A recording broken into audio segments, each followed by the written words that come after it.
Racikan Berita 1. Bersikap paling benar yang akhirnya hanya membuat malu negara kita di mata negara orang lain. Kita sudah tidak punya harga diri hari ini. Negara kita sudah dijual kepada asing dan asing, betul? Negara kita sudah digadaikan seluruhnya, kawan-kawan. Kita ingin rakyatnya dijadikan aset, dijadikan pelayan, dijadikan babu, dijadikan pengemis, dan sengaja dijadikan miskin oleh penguasa hari ini agar tetap haus diberi sembako, haus diberikan.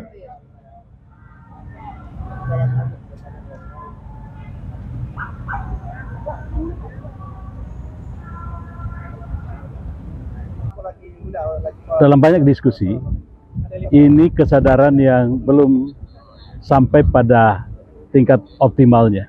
Saya kira memang masyarakat perlu berpikir lebih banyak lagi, merenungkan nasib bangsanya ke depan.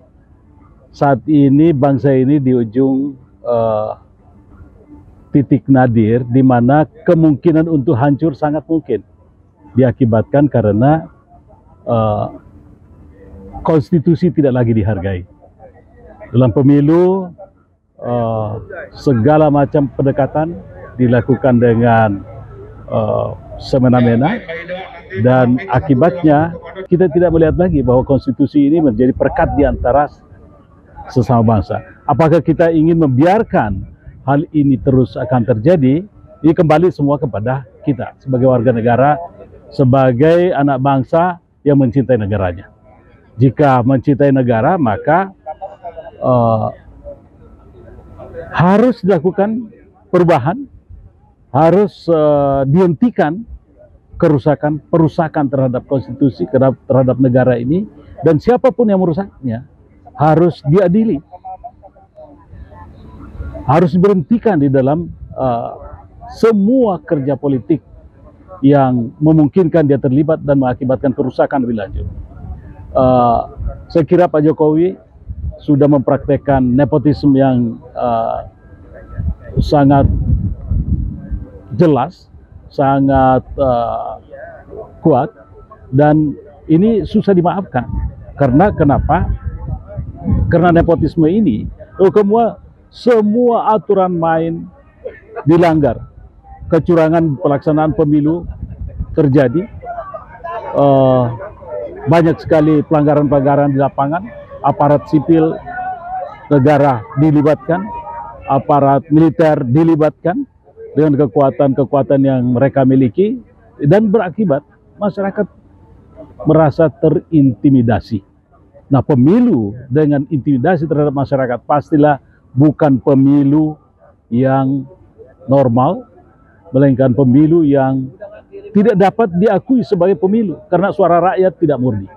Pemilu yang benar adalah ketika suara rakyat murni berasal dari pemikiran sadarnya tentang siapa yang akan mewakili mereka, siapa yang akan menjadi presiden mereka. Mari sama-sama kita menggalang kekuatan, kita bergerak memperbaiki bangsa ini, ikut merubah keadaan sehingga bangsa ini kembali mengalami kemajuan yang lebih maju lagi. Corruption harus berhenti. Di balik bansos yang ada ini jelas ada corruption, di balik semua pembangunan ada corruption yang kuat. Banyak sekali infrastruktur finansial kita yang hancur, harga-harga sudah meningkat. Ini tanda-tanda kerusakan.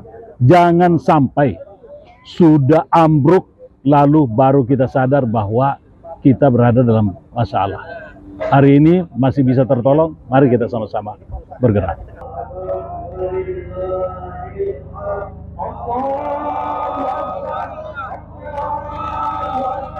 Ya, jadi pertama kita ingin menyampaikan respon positif pada masyarakat.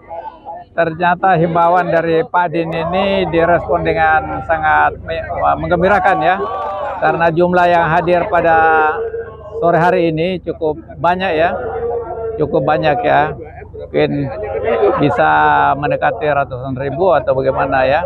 Tapi saya ingin mengatakan itu luar biasa banyaknya. Dan ini ada pandangan, ada perasaan yang sama terhadap situasi yang dialami sekarang ini. Karena dengan kasat mata kita menyaksikan berbagai macam kecurangan dan ingin ditutupi gitu ya. Kita sayangkan karena kecurangan ini tidak direspon dengan baik, diatasi dengan menyelesaikan masalah. Tapi justru seolah ditutup, seolah-olah tidak ada.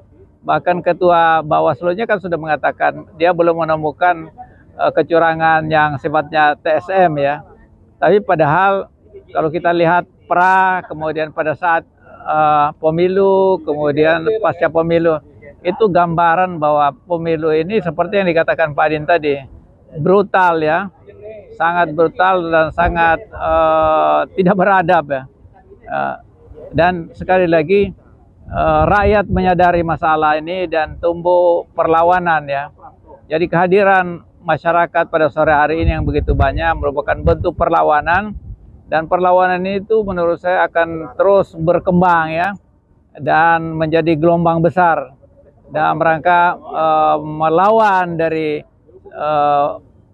praktek kecurangan yang sifatnya TSM itu. Jadi ini tidak akan berhenti, tidak akan berhenti. Hari ini misalnya Pak Adin merespon, kemudian kalau ada aliansi lagi dengan kekuatan lain, misalnya dengan Habib Rizik, gelombang ini. Kalau saya lihat yang datang ini orang-orang Habib Rizik belum turun nih, belum turun. Kalau turun itu bisa jadi lautan manusia yang memadati DPR dan berbagai tempat di Jakarta. Dan sekali lagi seperti yang kita sudah baca di media sosial bahwa Habib Rizik ini menentang keras kecurangan pemilu. Dan kita saksikan hari ini begitu banyak yang datang, berarti ada perasaan yang sama untuk melawan ketidakadilan, melawan ketidakbenaran, melawan kecurangan. Saya kira itu barangkali yang saya saksikan sebagai seorang yang mengamati apa yang terjadi pada sore hari ini. Jadi kalau kekuatan dari DIN yang bisa dikumpulkan pada hari ini yang cukup banyak ya. Kemudian ada tokoh lain lagi, misalnya Habib Rizik yang masanya belum turun ya. Itu gelombang yang akan menyemut di masyarakat Jakarta ini akan terjadi, Pak. Dan sekarang ini nggak ada lagi rasa takut untuk menyebut Jokowi itu adalah sumber masalah gitu. Itu baliho yang begitu besar, itu penggambaran orang nggak takut lagi. Dan memang menurut Pak JK, tadi malam waktu ada buka puasa di rumahnya, ya setelah tanggal 20 kekuatan Jokowi itu makin melemah. Orang nggak takut lagi. Sekarang itu modalnya hanya dua saja. Dia bisa memberhentikan orang dan mengangkat orang. Tapi setelah pengumuman tanggal 20 itu orang sudah melemah dukungan pada beliau.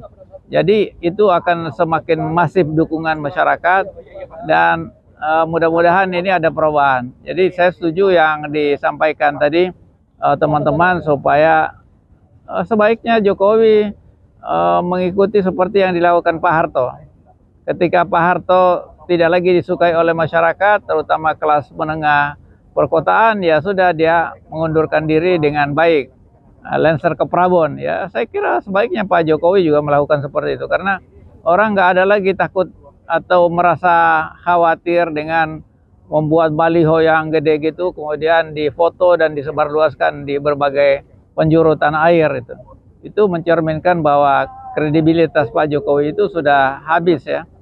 Dan satu-satunya yang dilakukan oleh seorang pemimpin adalah ya lengser ke Prabon, mengundurkan diri dengan baik dan kemudian ya bertapa gitu ya. Bertobat. Begitu.